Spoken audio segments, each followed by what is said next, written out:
So hey y'all, welcome to Woman Crush Wednesdays. Women Crush Wednesday. And as you all know, it is October, the time of the year where we celebrate Black history, apparently. But anyway, let's get on to the business. So this month I have something very special. I have some Black History Women Crush Wednesdays. So they will be women who have really empowered other women and been active in society and done great things. The first Woman Crush Wednesday for Black History Month that I will be doing is Rosa Parks. And if you don't know Rosa Parks, there's a little thing called Google. Use it. So, where should I begin? Rosa Parks. Her full name is Rosa Louise Macaulay Parks. As you know, Rosa was an African American activist. Fact file. Her full name is Rosa Louise Macaulay Parks. She was born on February the 4th, 1913. She died on October 24th, 2005. Occupation. She occupied various jobs ranging from domestic work to hospitality aid before becoming a full-time activist and writing her autobiography and doing work with Martin Luther King and doing work with the NAACP. Now we're just gonna do a little bit of a time travel.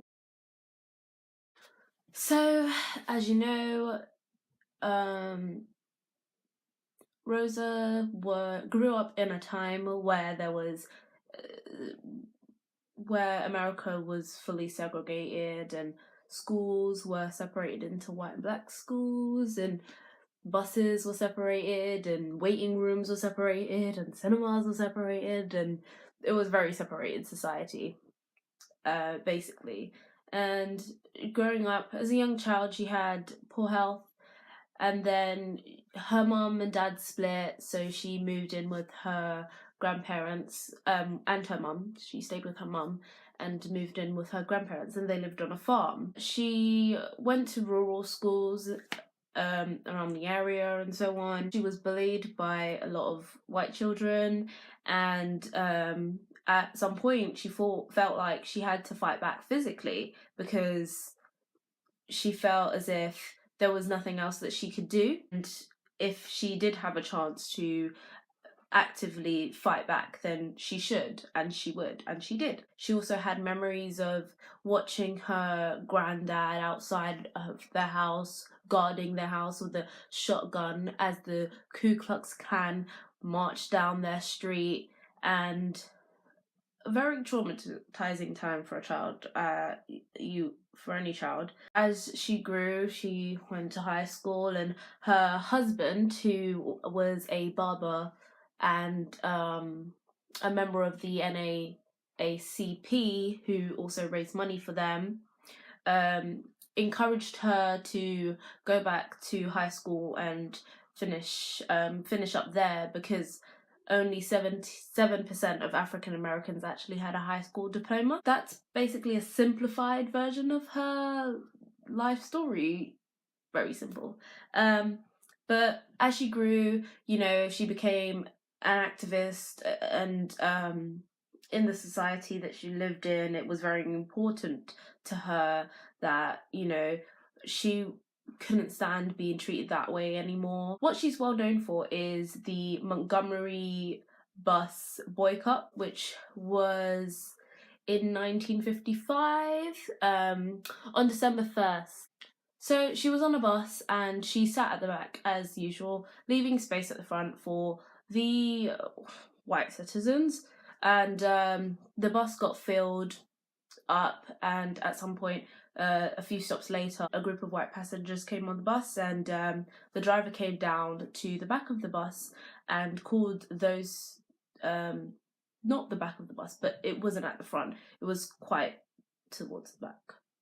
Alright, yeah, but anyway, and told 3 other coloured people, as well as Rosa Parks, to give their seats up. After a while of refusing, the 3 other coloured people did give up their seats and stand, but Rosa decided that she wouldn't, and the bus driver said, "I'll have you arrested," and she said, "Go ahead."